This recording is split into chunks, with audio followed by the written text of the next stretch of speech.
Action मोड्रे Rourkela police अपराध नियंत्रण दिगरे Rourkela police zero सहनशीलता पंथा अवलंबन करिछि।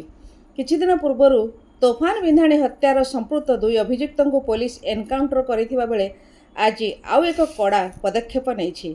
राउरकेला 7 नंबर सेक्टर थाना गोलघर अंचल में आज पुलिस पक्षरु 15 रु ऊर्ध्व अपराधिक आड्डा ध्वंस कर दिया जायछि। यही अंचल में थिबा आरएसपी परित्यक्त घरे असामाजिक तत्व माने आड्डा जमाई नाना प्रकार अपराधिक गतिविधि जारी रखिथिले। विशेषकर यही स्थान में निशा सेवन करने सह बस्तीर झील बोहू को विभिन्न प्रकार हैरान करुथिले। निशाद्रव्य कारोबार करुथुवा मध्य अभियोग हेउथला।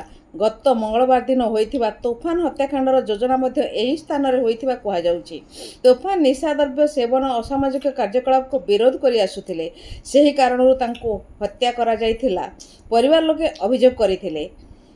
राउरकेला एसपी किछि दिन पूर्व अपराधिक कड़ा चेतावनी देइथिले। अपराधिक गतिविधि कौनसी स्थान नाही बोली से कहिथिले।